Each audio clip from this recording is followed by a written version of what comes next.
história de um monge que viveu aqui. Há 2 séculos atrás. Voltamos ao ano de 1844.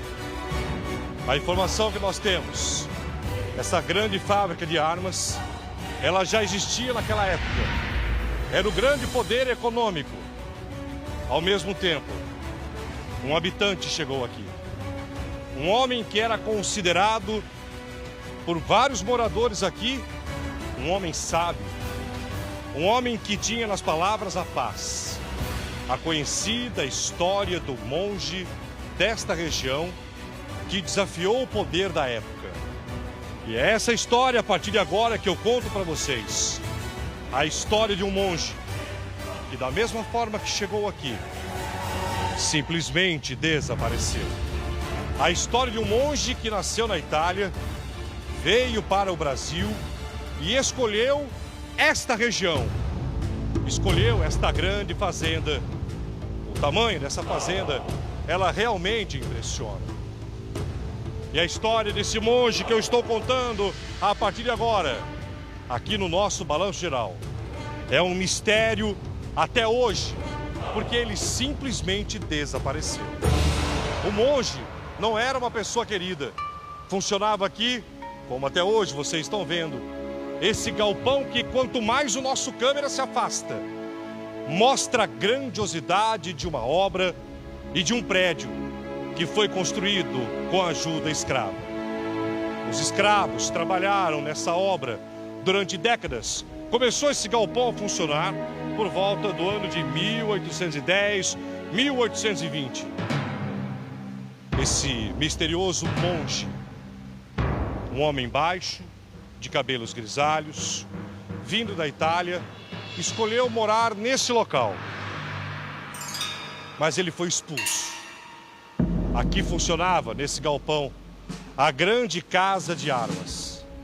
Aqui, europeus e brasileiros. Foi a primeira fábrica de ferro fundido e também a primeira usina que o Brasil teve. Através da canalização de água, era possível ter na fazenda vazões de água, porque quem tinha naquela época a água detinha o poder. É impressionante a magnitude. Gira, meu câmera, gira, Michel. Olhem ao seu redor. Imaginem tudo isso há 2 séculos, no ano de 1820 a 1830. Funcionava aqui a primeira grande fábrica que fundia ferros, armamento e também funcionava aqui a fabricação de armas. Funcionários, mais de 400 pessoas. Logo, com a chegada dessa grande fábrica de armas, uma cidade se mostrou aqui. Uma cidade se ergueu. A cidade hoje se tornou uma cidade fantasma. Vejam agora aqui os maquinários da época. Tudo isso aqui era para fundir ferro e também armas para o Brasil. Estamos contando uma história, mas ao mesmo tempo um mistério, porque um monge, esse monge que chegou aqui, foi expulso, porque os europeus, suecos, que coordenavam toda essa grande indústria, não aceitavam um homem que naquela época todos procuravam. Era uma pessoa sábia. Olha, o monge italiano que veio aqui na fazenda e que todos estão querendo conversar. Ele chama a atenção pela sua bondade, chama a sua atenção pela sabedoria. Esse homem chegou, quando ele chegou aqui, a fábrica de ferro e a fábrica de armas, ela já existia. Ela já existia. Mas o poder, na época, dos dirigentes aqui, não aceitaram o monge. Expulsaram ele daqui. Vejam, já existia na época essa linda cachoeira, que na verdade não é uma cachoeira natural. Ela foi fabricada por aqueles que no passado fizeram crescer aqui uma cidade. E quando todo esse grande complexo desse prédio, que guarda os mistérios, dizem que tem fantasmas, toda essa vazão de água, ela circunda toda a fazenda. Toda. O monge saiu da Itália, veio aqui para essa região, porque ele dizia que havia uma energia muito boa aqui. Que para ele meditar, que para ele rezar, ele tinha que estar aqui. E escolheu esse local para morar. Mas ele não foi aceito. O monge, ele foi expulso desse local. E ele foi morar em cima de uma montanha, conhecida como uma pedra. A Pedra do Monge. Ele saiu daqui. Ele saiu desse local. E foi morar isoladamente. Atrás de mim, Michel, por favor. Isoladamente. No meio de uma montanha que vocês vão ver junto comigo a partir de agora. Esse local, na época, abrigava dezenas, centenas de trabalhadores. E a presença do monge, que era procurado, dizia que ele curava doenças, que ele tinha o dom da palavra, que a palavra dele acalmava. Tudo isso logo começou a espalhar a informação, e os grandes chefes aqui de produção, chefes de engenharia, disseram: um monge? Isso não existe. Sim, um monge que veio da Itália. Vejam a inteligência humana. Olha o que eles fizeram. Isso em 1800. A água que gerava energia, que gerava fonte. Esse prédio que nós estamos vendo aqui na região de Araçoiaba é um prédio histórico. Eu quero que vocês observem comigo. Dá uma olhada aqui. Olha a madeira da época ainda. Tudo isso aqui, tudo isso, todas essas pedras colocadas por mão de obra escrava. Dá uma olhada na engenharia. Olha aqui. Aqui funcionava um dos setores dessa fábrica de armas.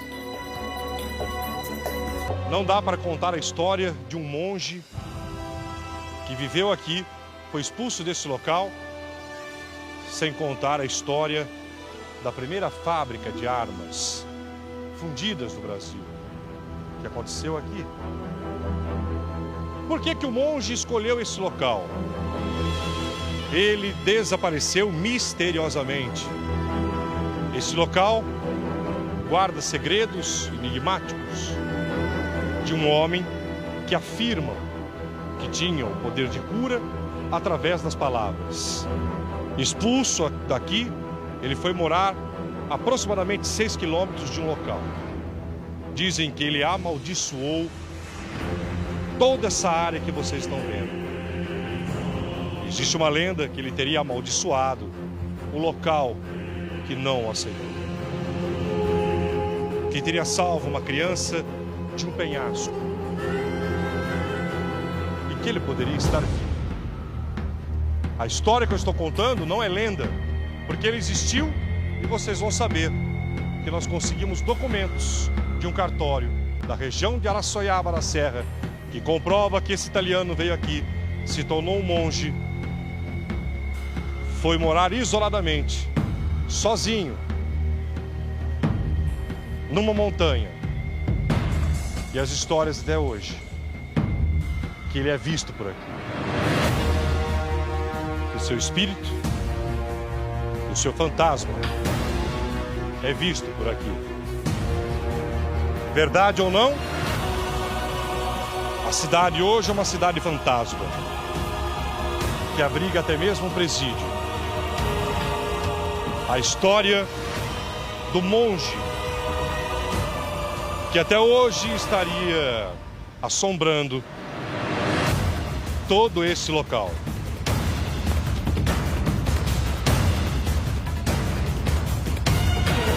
Você acredita nessa história? História que a partir de agora eu balanço para você.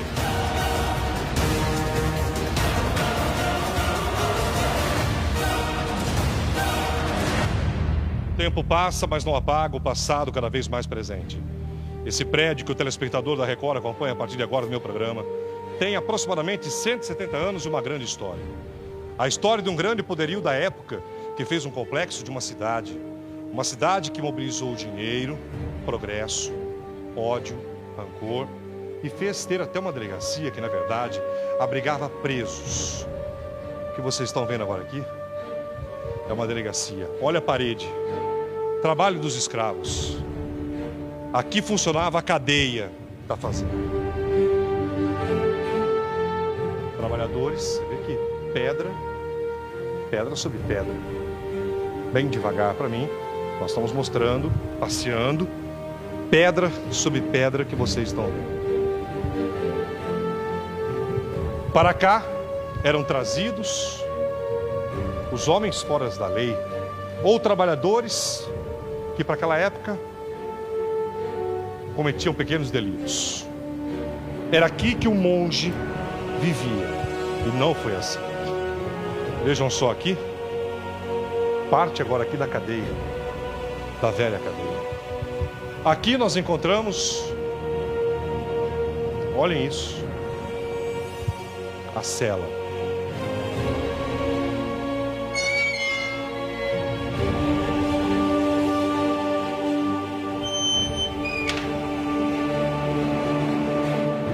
Aqui ficavam os prisioneiros, que cometiam pequenos ou grandes delitos dentro da fazenda. Aqui se tornou uma cidade.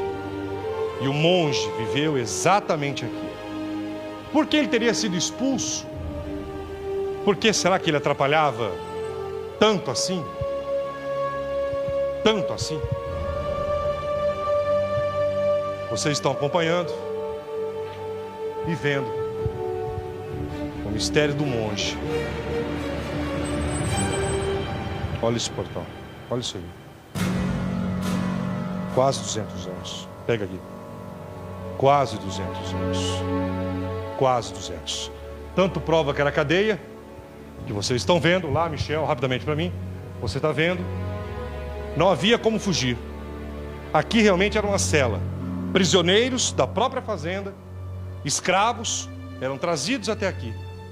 João Maria de Agostini, esse monge, chegou aqui em meados do ano de 1844. Exatamente isso, 1844. Teria vivido e teria sido visto até o ano de 1852. E agora, nós vamos até a cidade que se tornou uma cidade fantasma.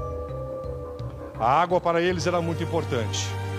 Para qualquer lugar que você saísse, dá uma olhada.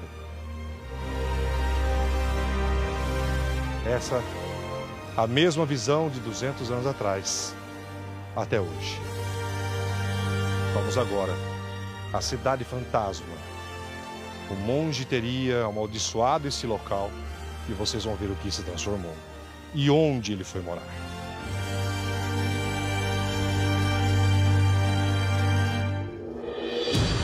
Porque o monge na época teria sido retirado desse local?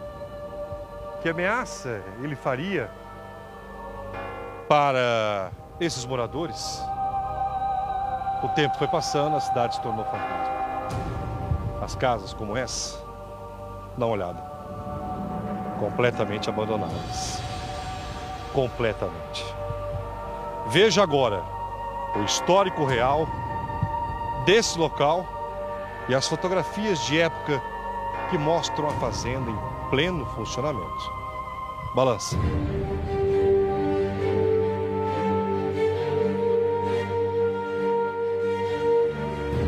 Ruínas. Nada mais do que ruínas. Aqui realmente funcionava uma grande cidade, porque atrás desses trabalhadores se formaram famílias. E esse monge chegou a viver nesse local. Não em uma dessas casas, é a informação que eu tenho, mas nesse local. Esse homem que representou uma ameaça durante tanto tempo, João Maria de Agostini, o retrato que nós temos é que ele viveu do ano de 1844 até o ano de 1852. Daqui a pouco, através dos fiscais do IBAMA que vão nos acompanhar, nós vamos fazer a trilha e o mesmo caminho que o monge,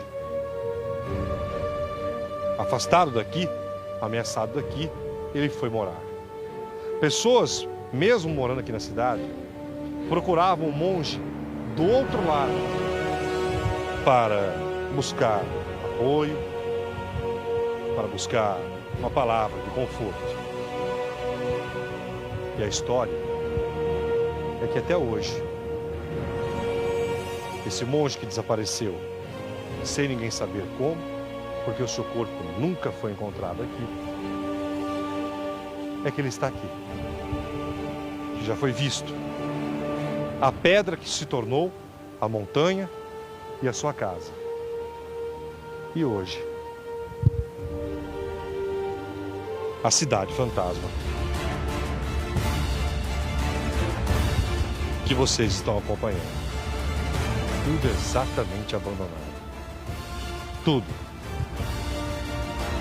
Histórias como essa você só encontra aqui, no Balanço Geral.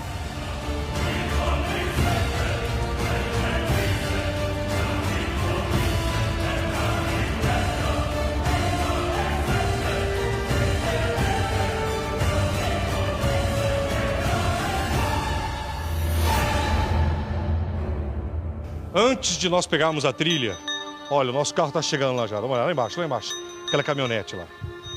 Aquela caminhonete com os fiscais aqui da fazenda, eles vão nos levar até a montanha. Esse monge, ele realmente existiu. Daqui a pouco o registro da comarca, do cartório, aqui de Araçoiaba, que comprova que o monge veio da Itália e aqui na fazenda teve uma briga religiosa. Não aceitaram ele. E aí mandaram ele embora. E ele foi para esse local, aonde dizem que ele aparece até hoje. Existe aqui o centro de visitante. Quando você chega aqui na fazenda, os visitantes são trazidos até aqui, que é uma espécie, inclusive, de museu fotográfico, de um pessoal que leva os visitantes e turistas até lá. Eu quero que vocês vejam aqui. Essa seria, possivelmente, uma das fotos que retrata o monge.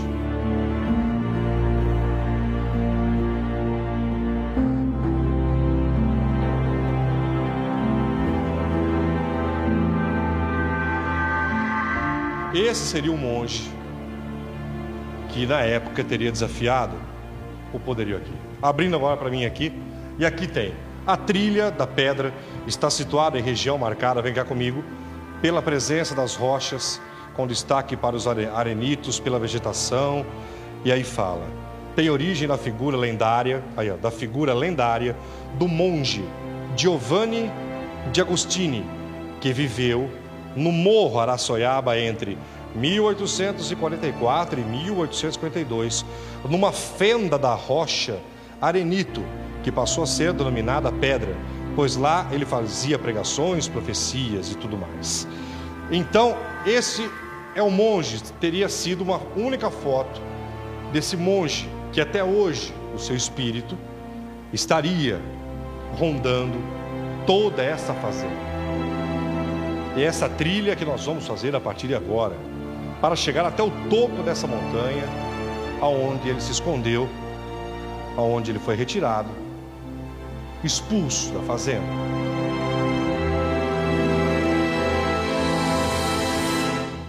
Esse aqui é o nosso guia, o Márcio, vai nele para mim. Márcio, a luz já caiu lá? Já caiu, estamos no pé do Morro Araçoiaba. Pouca luz nesse horário. As pessoas ainda buscam informações sobre a realidade ou não do monge? Sim, bastante grupos religiosos e simpatizantes da natureza buscam conhecer esse lugar que ele ficou por um tempo acampado. Quanto tempo diz a lenda? De 1 a 5 anos. Completamente isolado? Completamente. Saía dali só para fazer visita nas cidades vizinhas. E ele teria sido expulso aqui da fazenda? É o que se acredita, que ele foi expulso. Muito bem, a partir de agora a gente vai junto aqui. Vamos lá? Vamos lá, vamos dar uma acelerada lá. Tá bom, querido? Vamos lá, gente. Vamos lá então, vamos lá acelerar então, pra gente já não perder essa iluminação. Michel, quiser ir na caçamba, vai. Sobe na caçamba, vamos embora. Sobe na caçamba agora aí. E a partir de agora a gente vai estar acompanhando. Vamos lá? A nossa preocupação agora aqui é principalmente com a luz.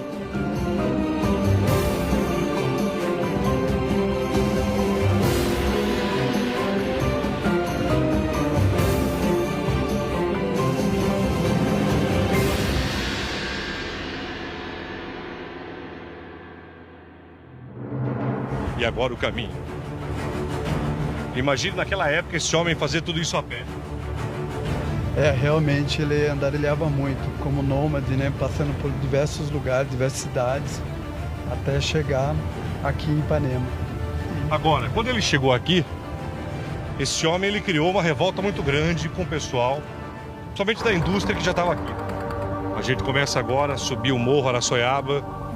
Você vê que o guarda já se prepara para abrir o portão. E a partir de agora, nosso guia fala o seguinte: Geraldo, já é possível que esteja tudo escuro lá.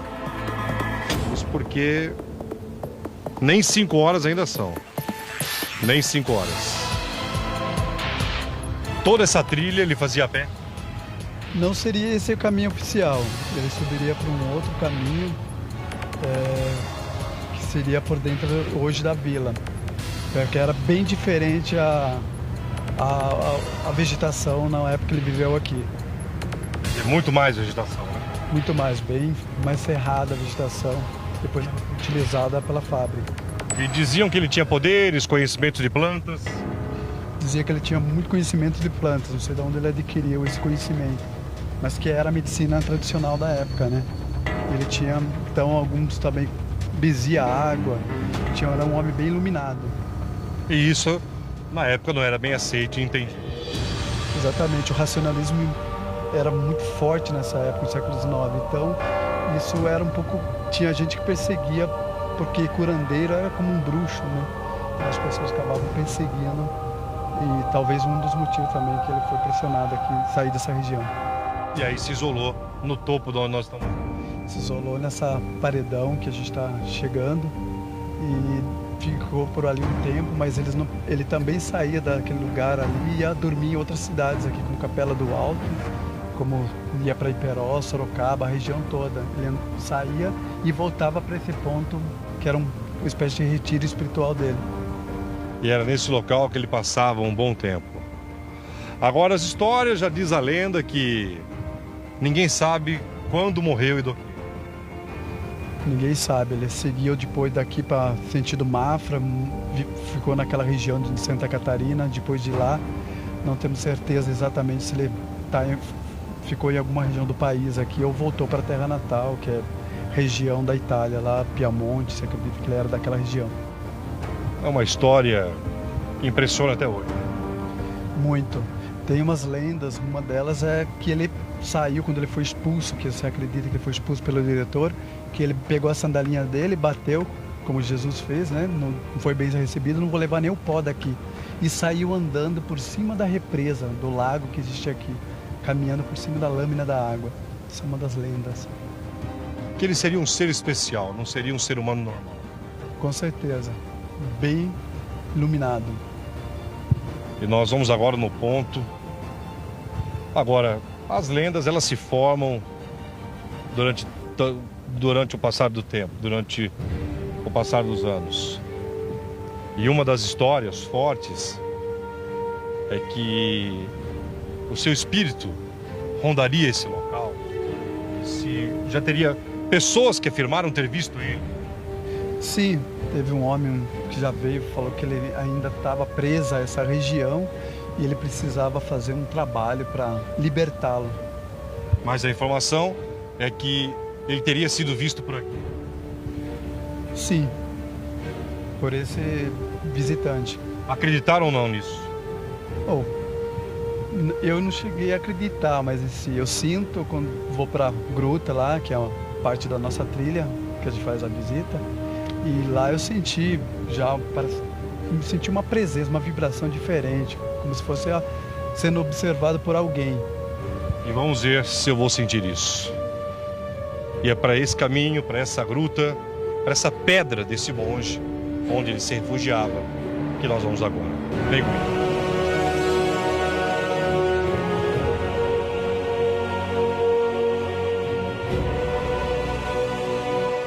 Essa árvore no meio do caminho.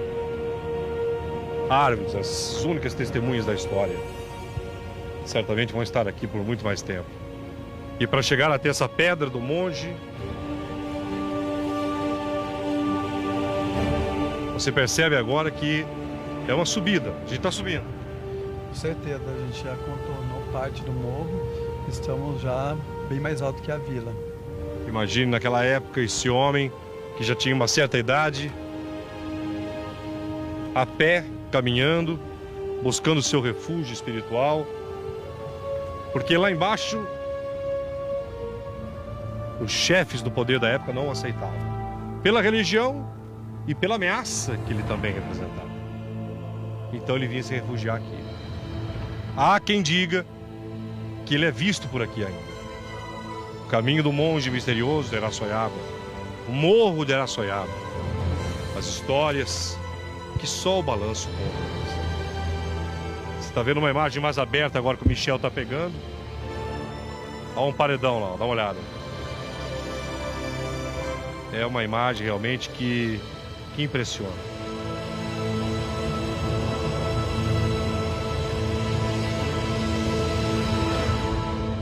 Local de difícil acesso para chegar até a pedra do monge. Estamos perto? Estamos já chegando nas escarpas de Arenito, o paredão, onde ele viveu. Imagine, por que ele veio aqui? Por que ele escolheu aqui? São perguntas que tanto tempo depois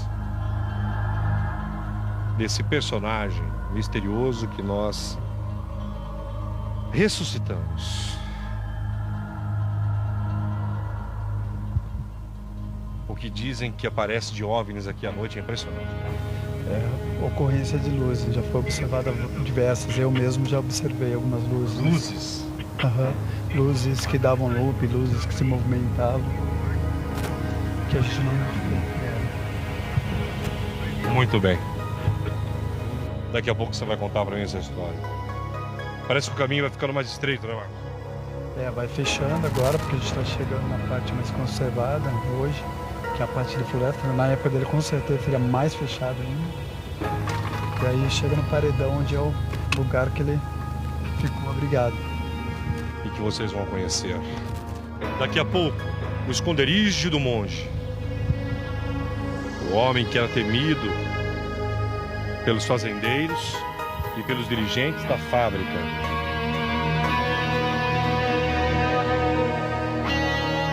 Muita gente não conhece parte dessa história. Eu tenho certeza disso. Esse local é aberto à visitação.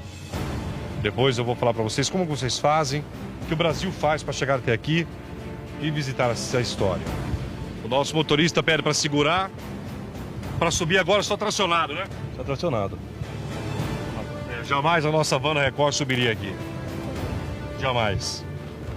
Geraldo Lins, por que o monge escolheu esse local? Uma história que estava escondida do Brasil e que nós, do Balanço Geral, descobrimos agora para recontá-la. O homem que solitariamente subia toda essa montanha. Olha isso. Vocês vão ver o local onde ele morava.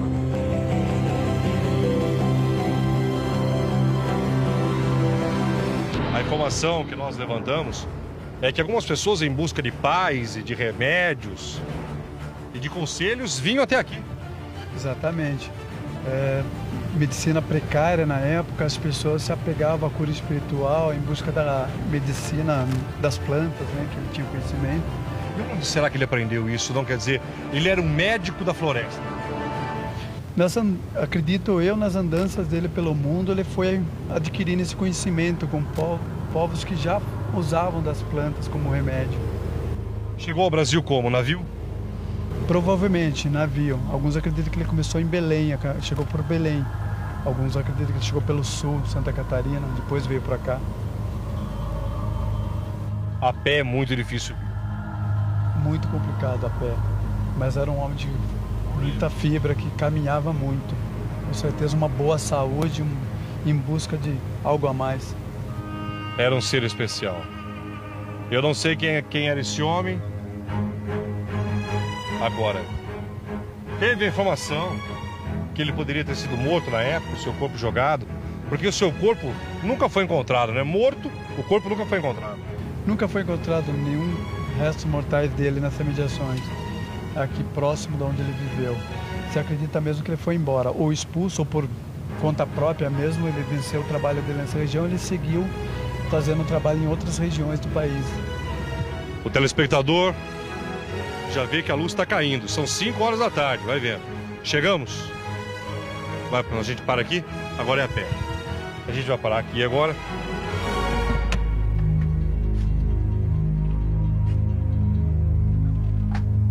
Muito bem, gente, olha. Precisa dar galocha ou dar o sapato assim mesmo? Dá pra ir, muito bem. Imaginem vocês, naquela época, esse homem morando aqui. Um homem que já tinha certamente mais de 50 anos de idade, né, Márcio?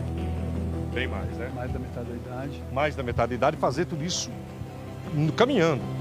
Pra gente, olha, a gente conversa lá porque tá escurecendo. Vamos lá, vamos caminhando, Márcio. Bem, caminha agora o trilho até o paredão. Não é aconselhável para você que está vendo o Geraldo vir sem guia aqui. Não tente. É impossível, né, Márcio? É muito arriscado. Muito arriscado se perder a mata. Márcio, eu peço para que você só vá mais devagar, porque a tua experiência é muito grande. A nossa não. Meu Deus do céu, que coisa mais linda do mundo isso. Ai. É um paredão. Gente, olha isso. Vem cá comigo, Michel. Meu câmera, pode passar, meu fiscal. Olha, devagar. Você vê que é uma parede que se forma. E nós estamos já... Vamos lá, Michel. Chegando no local.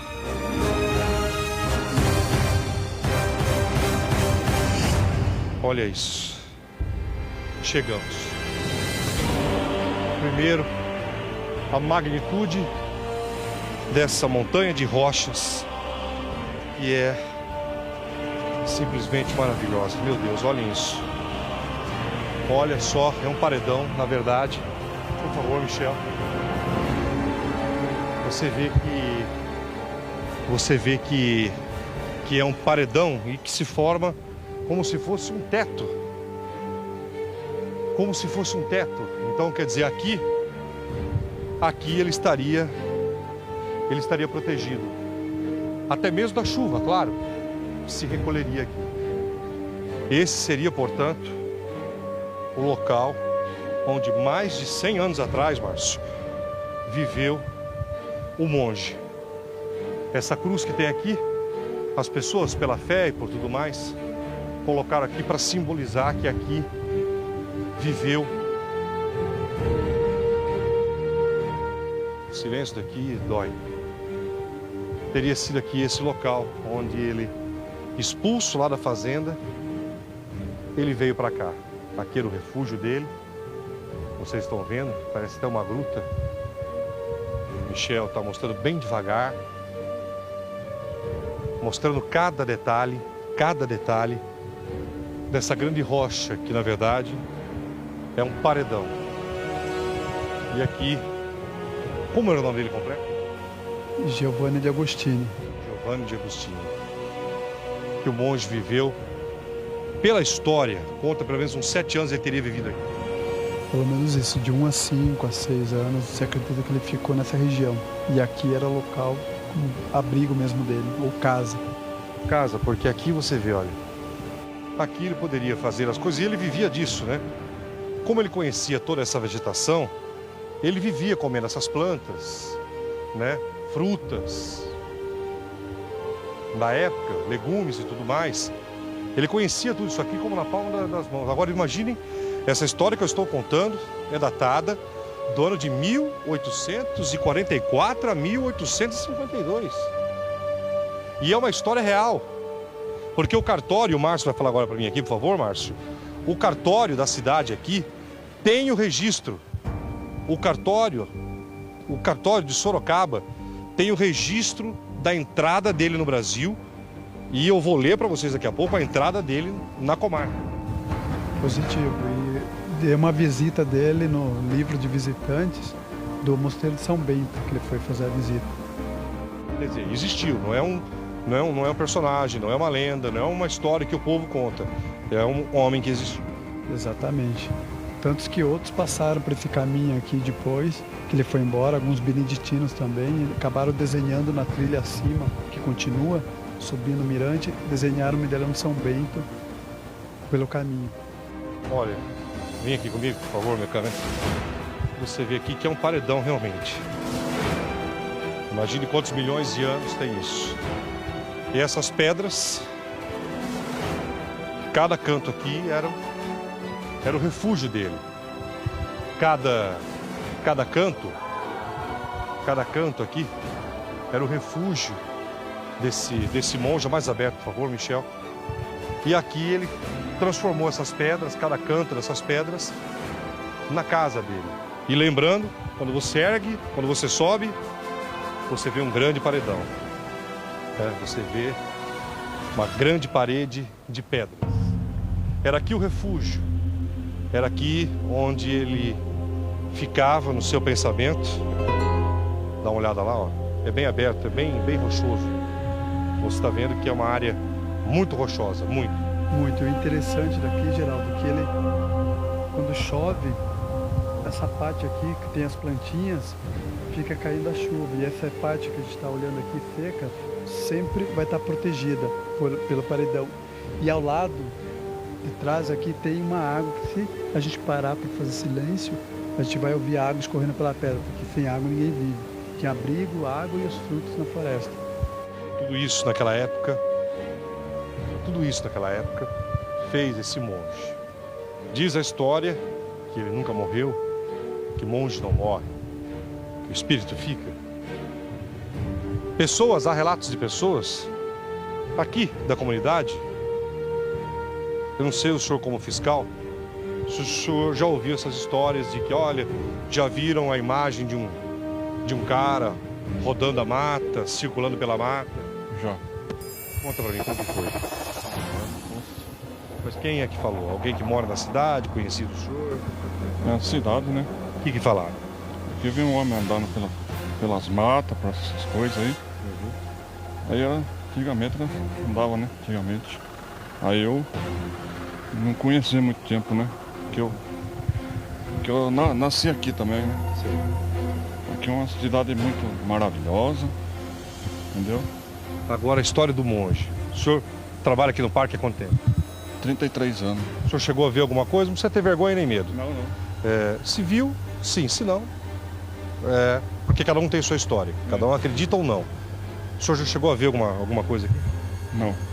Não. E quem falou para o senhor que viu a imagem de uma pessoa de idade? Quem é essa pessoa?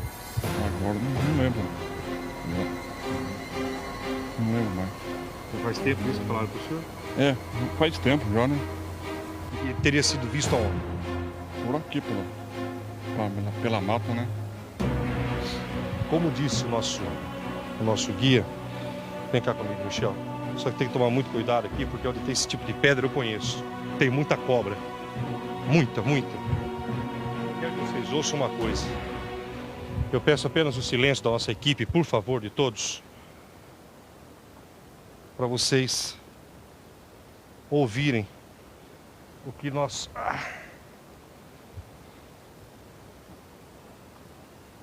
Olha só que curioso. Michel, agora é com você. Passa por mim aqui. Vai aqui no meio, já é possível. No silêncio agora vocês vão ouvir. Bem no silêncio. Aí tá bom para mim, Michel, por enquanto? Eu quero que vocês ouçam agora o barulho da água escorrendo.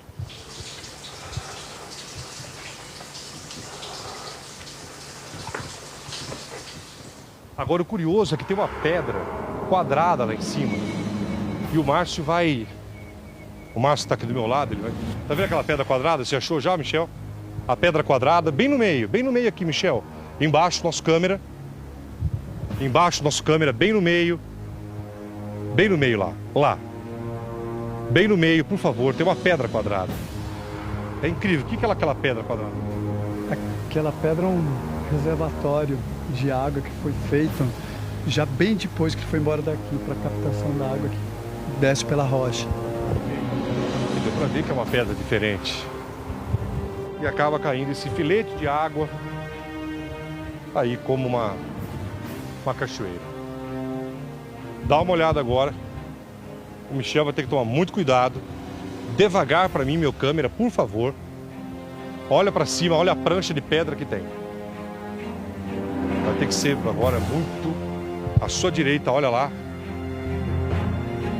Olha aqui, veja só, lá em cima, pro teto mesmo, câmera pro teto. Câmera, isso, exatamente, dá uma olhada. A prancha de pedra é como se fosse um trampolim. Exatamente, formada por camadas, né? Então ela vai se soltando e vai formando esses trampolim, essas paredes, essas pontes de pedra. E aqui esse monge teria vivido 5, 6 anos, completamente exilado. E sobre essas pedras aqui, o seu pensamento e o seu trabalho. Por onde depois o monge foi, onde ele foi parar, ninguém sabe. O que sabemos é que 6 anos depois ele desapareceu. Mas aqui ele recebia as pessoas, atendia as pessoas. Tudo isso isolado da fazenda e da fábrica que fica lá embaixo. Se hoje já é silêncio, não dá pra gente imaginar naquela época, então. Só não é silêncio porque o avião tá passando. Mas olha, silêncio da mata. Agora, quero dizer pra vocês que tem uma energia aqui. Há realmente uma energia nesse local. Mais uma vez, impressiona cada ponta dessa pedra tão alta que você está vendo e que o nosso câmera Michel está pegando lá em cima. Só elas aqui podem e são as testemunhas da história do monge que misteriosamente desapareceu. Ninguém sabe se ele morreu aqui porque o seu corpo nunca foi encontrado. Nunca. Por que tiraram ele da sociedade? Por que ele foi afastado da cidade que estava crescendo? Que mal, que perigo ele representava? Para onde ele foi? As suas curas eram verdadeiras? Reais? O homem que fez a parede de pedras e montanhas, a sua residência. E aqui ele tinha muito lugar para meditar, porque pedras, né? Então você imagina ele sentado aqui, sobre essas pedras. São 5h30 da tarde. Já começa a escurecer aqui. Agora sim, o barulho da mata.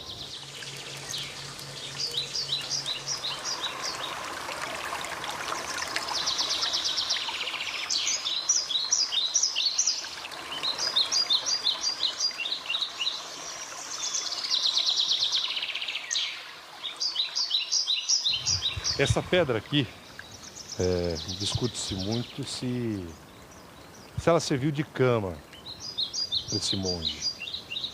De meditação pode ter servido, ficava aqui, mas também possivelmente de cama. Talvez de cama, altar. Eu mesmo já usei como cama, já vim à noite aqui. E aí numa das noites que eu vim para cá, Olha, prestem bastante atenção, por favor, Michel, aqui comigo. Prestem bastante atenção no que o Márcio vai falar agora. Teve uma noite que ele veio aqui, que ele é guia. Né? Então cada vez que ele sobe aqui, é uma sensação nova. Exatamente, numa dessas noites que eu vim para cá, eu estava aqui sentado, ouvindo o som da natureza, alguns animais noturnos. De repente comecei a ouvir algumas vozes, como se fosse uma procissão de pessoas vindo visitar o Frei. E de repente, essas vozes iam ficando mais próximas. Não dava para entender que língua que era, não entendi nada. Não era português? Não.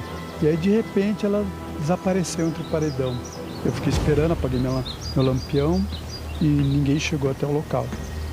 Eu fiquei um pouco preocupado até no momento. Sabia que não era horário de visita. Que horas eram isso? Era em torno de umas 10 da noite. E você não se engana, eram vozes. Eram vozes, pessoas agora. Parecia até que eram mulheres e crianças, assim, parecia voz de homem. Você percebe que tudo aqui nessa fazenda e no complexo aqui dessa mata, tudo envolve mulheres e crianças. Tudo envolve. Ouviu-se que mulheres murmuravam, que crianças gritavam. E aqui também não foi diferente. O que a gente mais fica impressionado é com a altura realmente dessa montanha. É incrível. Dói até o pescoço de olhar, mas joga a câmera para cima. Olha isso. É realmente incrível. Com imagens de Michel, apoio técnico de Jiboia, produção de Marcos Paulo Souza, Gustavo Vacari, Geraldo Luiz. Para o Balanço Geral.